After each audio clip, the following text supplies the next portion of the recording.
হলো আপনি কি পছন্দ করেন, ডেমোক্রেটিক সিস্টেম না খেলাফত?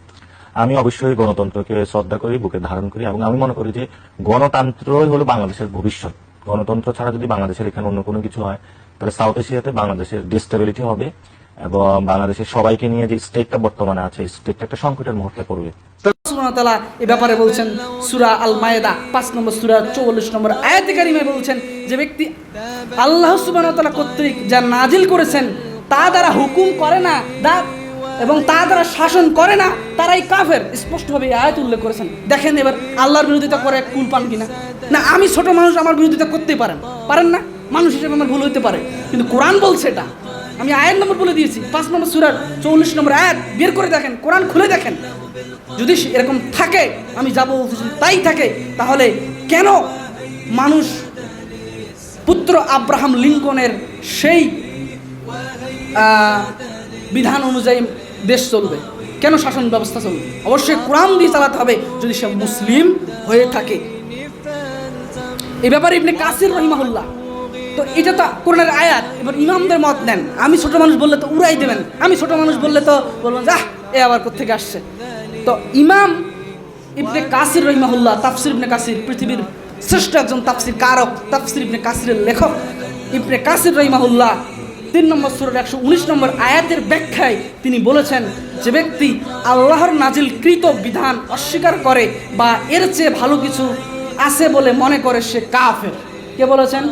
ইমাম ইবনে কাসির রহিমাহুল্লাহ। দেখেন সালাফদের মত। ছোট মানুষ, আমি একটু আগে বলছি, ছোট মানুষ কথা উড়িয়ে দিতে পারেন, তো বড় বড় ইমামরা কি বলছে জানার দরকার আছে না নাই? না, আপনাদের সাথে তো আমার ঝগড়া কাজিয়া নেই, জমি নিয়ে বিরোধ নেই, আছে?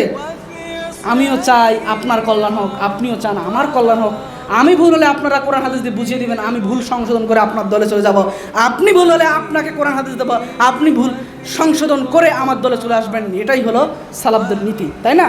আক্রোশমূলক কথা বলে কোনো লাভ নাই। ইমাম আহমদ ইবনে হাম্বল রাহিমাহুল্লাহ বলছেন, পৃথিবীর বিখ্যাত সবচেয়ে বড় আলেম, তিনি বলছেন যে ব্যক্তি শরিয়ার বাইরে অন্য কোনো হুকুমকে উত্তম মনে করে, অর্থাৎ শরিয়া বাদ দিয়ে গণতন্ত্রকে যারা উত্তম মনে করবে, তারা আল্লাহর হুকুমের সমান মনে করতেছে এই গণতন্ত্রকে, ফলে সে কুফর করেছে। আসসারিম আল মাসলুল ইবনে তাইমিয়া 3 নম্বর খণ্ডের 967 নম্বর পৃষ্ঠায় তিনি উল্লেখ করেছেন। এত বড় আলেম, মুহাদ্দিস, ফকিহ, তিনি বলেছেন ইমাম আহমদ ইবনে হাম্বল রাহিমাহুল্লাহ পৃথিবীর সবচেয়ে বেশি হাদিস সংগ্রহকারী একজন ইমাম। মনে রাখবেন, ইমাম আহমদ ইবনে হাম্বল রাহিমাহুল্লাহ পৃথিবীর সবচেয়ে বড় আলেম এবং সবচেয়ে বেশি হাদিস ওনার মুখস্থ আছে, এবং উনি সবচেয়ে বেশি হাদিস সংগ্রহ করেছেন। এবং ওনার যে মুসনাদ আহমদ কিতাব, এই কিতাবটি পৃথিবীর সবচেয়ে বড় হাদিসের কিতাব। আলহামদুলিল্লাহ, সুবহানাল্লাহ বলতে পারলেন না? এত বড় ইমাম এই কথা বললেন। আসেন, ইমাম ইবনে তাইমিয়া রাহিমাহুল্লাহ তিনি বলছেন, কি বলছেন? ইমাম ইবনে তাইমিয়া রাহিমাহুল্লাহ বলছেন, যে ব্যক্তি রাসূল সাল্লাল্লাহু আলাইহি সাল্লাম যা নিয়ে এসেছেন তার বিরোধিতা করে এবং অন্য কোনো আইনকে প্রাধান্য দেয়, সে কাফের। ইমাম ইবনে তাইমিয়া রাহিমাহুল্লাহ তিনি বলছেন, যারা রাসূল সাল্লাল্লাহু আলাইহি সাল্লাম নিয়ে এসেছেন শরিয়া, রাসূল সাল্লাল্লাহু আলাইহি সাল্লাম কি নিয়ে এসেছেন? শরিয়া নিয়ে এসেছেন।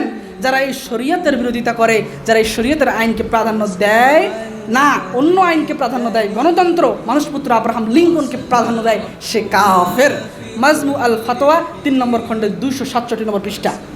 এরপরে ইবনে আব্বাস রাদিয়াল্লাহু তাআলা আনহু বলছেন, এখন কিন্তু রাদিয়াল্লাহু তাআলা আনহু সাহাবী। আপনারা জানতে চান ইবনে আব্বাস কে?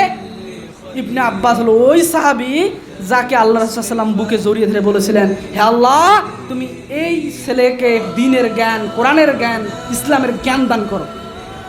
সেই ব্যক্তি হলো ইবনে আব্বাস। ইবনে আব্বাস রাদিয়াল্লাহু তাআলা আনহু তখন ছোট। তো ইবনে আব্বাস রাদিয়াল্লাহু তাআলা আনহু বলছেন, সূরা মায়েদা 44 নম্বর আয়াতের তাফসীর করতে গিয়ে তিনি একজন ভালো তাফসীরকারক, আব্বাস রাদিয়াল্লাহু তাআলা আনহু, তিনি বলছেন, ইবনে আব্বাস বলছেন, যে ব্যক্তি আল্লাহর বিধান অস্বীকার করে, আল্লাহর বিধান কি শরিয়া আইন নয়? যে ব্যক্তি আল্লাহর বিধান অস্বীকার করে, অর্থাৎ শরিয়া আইন অস্বীকার করে, সে কাফের। আর যে ব্যক্তি আল্লাহর বিধান মানে কিন্তু তা অবহেলা করে, সে ফাসিক। মানে আমরা আল্লাহর বিধান মানি, কিন্তু মানে স্বীকার করি যে আল্লাহর বিধান এটাই, কিন্তু ব্যক্তি জীবন হয়তো আমল করতে পারি না, সে ব্যক্তি হয়ে গেল ফাসিক, অর্থাৎ গুনাহগার, কিন্তু সে কাফের নয়। কিন্তু যে অস্বীকার করে এবং অন্য আইনকে প্রাধান্য দেয়, সে কি? কাফের। এ হলো আপনার কয়েকজন সালাফদের মতামত দিয়েছি। বিষয়টি কি স্পষ্ট হয়েছে আপনাদের নিকট? আমার মনে হয় যে স্পষ্ট হয়ে গেছে। বেশি মানে পেঁচানোর দরকার নাই, সোজা বাংলা কথা। ঠিক আছে না? তো যাক, আলহামদুলিল্লাহ, আল্লাহ সুবহানাহু ওয়া তাআলা আমাদেরকে এইটার প্রতি আমল করার তৌফিক দান করুন, আমিন।